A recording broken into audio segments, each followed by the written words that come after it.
जैसे विशाल और विविधताओं से भरे देश में कुछ तारीखें सिर्फ कैलेंडर का हिस्सा नहीं होती, वो हमारे इतिहास, पहचान और आत्मसम्मान का प्रतीक बन जाती है। अब 26 जनवरी भी एक ऐसी ही ऐतिहासिक तारीख है जब भारत ने खुद को एक पूर्ण गणतांत्रिक राष्ट्र के रूप में दुनिया के सामने स्थापित किया।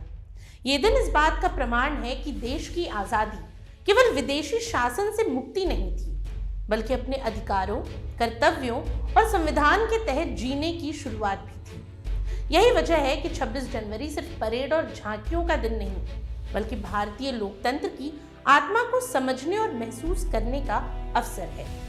दरअसल 26 जनवरी 1950 का दिन भारतीय इतिहास में एक स्वर्णिम अध्याय के रूप में दर्ज है, क्योंकि इसी दिन भारत में संविधान को औपचारिक रूप से लागू किया गया और देश को गणराज्य का दर्जा प्राप्त हुआ।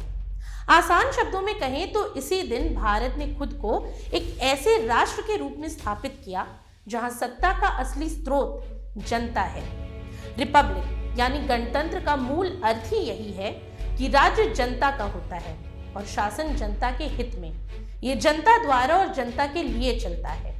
क्योंकि इससे पहले देश पर राजतंत्र की परंपरा रही थी, जहां सत्ता कुछ गिने चुने लोगों के हाथों में ही सीमित थी। लेकिन संविधान लागू होने के बाद भारत ने उस व्यवस्था को पूरी तरह पीछे छोड़ दिया और लोकतांत्रिक मूल्यों को अपना लिया। इसके अलावा गणतंत्र होने का अर्थ सिर्फ सरकार चुनने तक सीमित नहीं, ये हर नागरिक को समान अधिकार, स्वतंत्रता और सम्मान की गारंटी देता है। भारतीय संविधान ने देशवासियों को बोलने की आजादी, धर्म की स्वतंत्रता, समानता का अधिकार और न्याय पाने का अधिकार दिया, जिससे हर व्यक्ति खुद को इस राष्ट्र का बराबर का भागीदार महसूस कर सके। संविधान ही वो मजबूत आधार है जिस पर भारत का पूरा लोकतांत्रिक ढांचा खड़ा है। यही वजह है कि गणतंत्र को एक राजनीतिक व्यवस्था के साथ ही सामाजिक और नैतिक विचारधारा भी माना जाता है, जो नागरिकों के अधिकारों की रक्षा करती है और उन्हें जिम्मेदार भी बनाती है। 26 जनवरी 1950 को ही भारत के पहले राष्ट्रपति डॉक्टर राजेंद्र प्रसाद ने 21 तोपों की सलामी के साथ राष्ट्र ध्वज फहराया और देश को औपचारिक रूप से पूर्ण गणतंत्र घोषित किया। ये क्षण सिर्फ सत्ता परिवर्तन का नहीं था, बल्कि हर भारतीय को नई पहचान मिलने का प्रतीक था। अब भारत का नागरिक सिर्फ किसी राजा की प्रजा नहीं, बल्कि संविधान द्वारा संरक्षित एक स्वतंत्र नागरिक बन चुका था। इस दिन ये स्पष्ट हुआ कि अब देश का भविष्य किसी एक व्यक्ति के हाथ में नहीं, बल्कि करोड़ों नागरिकों की सामूहिक इच्छा और मत के अधिकार पर तय होगा। हालांकि भारतीय संविधान को 26 नवंबर 1949 को संविधान सभा में अंगीकार कर दिया था, लेकिन इसे लागू करने के लिए 26 जनवरी 1950 की तिथि को चुना गया। अब इसके पीछे वजह ये थी कि 26 जनवरी 1930 को भारतीय राष्ट्रीय कांग्रेस ने पूर्ण स्वराज की घोषणा की थी।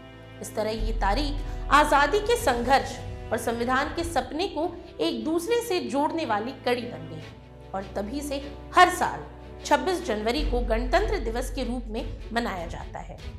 अब यहाँ ये समझना जरूरी है कि लोकतंत्र केवल सरकार बनाने की प्रक्रिया नहीं, बल्कि एक जिम्मेदारी भी है।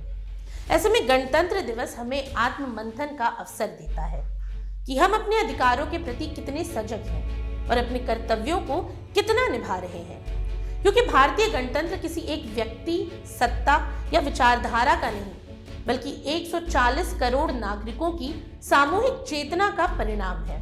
अब संविधान हमें भले ही अधिकार देता है, लेकिन उससे भी बड़ा दायित्व सौंपता है, लोकतंत्र को जीवित रखने का। जब तक हम समानता, न्याय और स्वतंत्रता के मूल्यों को अपने विचार, व्यवहार और निर्णयों में स्थान देते रहेंगे, तब तक भारत का गणतंत्र अटूट रहेगा। आज के लिए इतना ही।